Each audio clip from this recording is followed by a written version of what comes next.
गांव में एक संत रहा करते थे। वे रोज भगवत गीता का पाठ करते थे और श्री कृष्ण के भजन गाया करते थे। एक दिन उन्हें एक चोर ने पकड़ लिया। संत ने कहा, चोर भाई, मेरे पास कुछ भी नहीं है जो मैं तुम्हें दे सकूं। तुम एक काम करना, मैं कल पड़ोस में कृष्ण भजन व गीता गान करने जाऊंगा। वो बहुत दानी लोग हैं। जब मैं गीता सुनाऊंगा तुम उनके घर में जाकर चोरी कर लेना। चोर मान गया।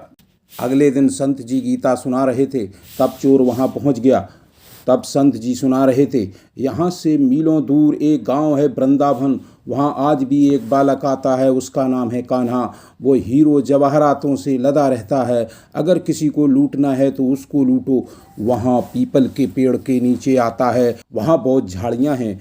चोर ने ये सुना और खुशी खुशी वहाँ से चला गया। चोर अपने घर पहुँचा, अपनी पत्नी से बोला, आज मैं एक कान्हा नाम के बच्चे को लूटने जाऊंगा, तुम रास्ते में खाने के लिए कुछ बांध दो। पत्नी ने सत्तू उसको बांध दिए। चोर चल दिया और संकल्प किया कि कान्हा को लूट कर ही आऊँगा। वो भोला चोर पैदल पैदल वहाँ से चल दिया। वह रास्ते भर कान्हा का नाम लेता रहा। अगले दिन शाम को वो वहाँ पहुँच गया जो जगह संत ने बताई थी। उसने सोचा, अगर मैं खुले में खड़ा रहा तो बच्चा मुझे देखकर भाग जाएगा, मेरा आना बेकार हो जाएगा। इसलिए उसने सोचा मैं झाड़ियों में छिप जाता हूँ। वो जैसे ही झाड़ियों में छुपा, झाड़ियों में कांटे उसको चुभने लगे। उस समय उसके मुंह से एक ही आवाज़ आई, कान्हा कान्हा कहाँ हो तुम, मेरा शरीर लहूलुहान हो रहा है, कान्हा आ जाओ, कान्हा आ जाओ। उसकी करुण पुकार सुनकर कान्हा चल पड़े। तभी रुक्मणी ने कहा, तुम कहाँ जा रहे हो? वो आपको लूटने आया है। कान्हा ने कहा, मुझे लुटने ही तो जाना है। मैं अपने भक्तों पर लुटना क्या मिटना पसंद करता हूँ। ठाकुर जी बच्चे का रूप लेकर आधी रात को वहाँ पहुँच गए। वो जैसी पेड़ के पास पहुँचे, चोर एकदम से बाहर आ गया और बोला, ओ कान्हा, तुमने मुझे बहुत दुखी किया है। तू ये चाकू देख रहा है ना, अब चुपचाप अपने गहने मुझे दे दे। कान्हा ने उसे हंसते हुए सब कुछ दे दिया।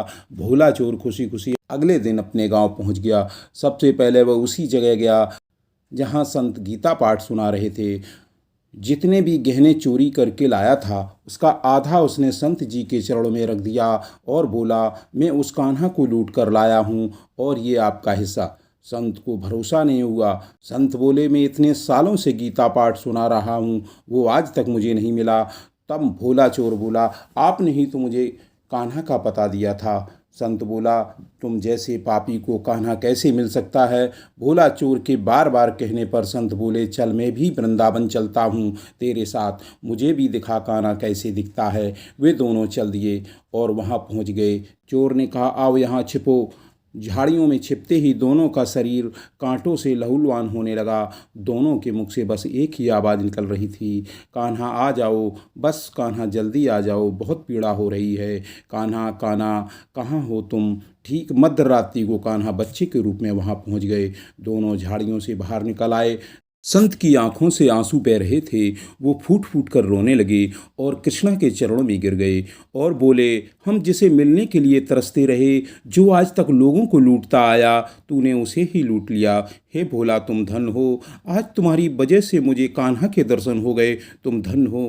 कान्हा ने कहा, कान्हा को जो भी सच्चे दिल से पुकारता है तो कान्हा भागते हुए चले आते हैं, चाहे वह भोला चोर ही क्यों ना हो। अगर आपको यह वीडियो अच्छा लगे तो शेयर व सब्सक्राइब ज़रूर करें। मैं एस कुमार कश्यप, फिर मिलेंगे अगले वीडियो में। धन्यवाद।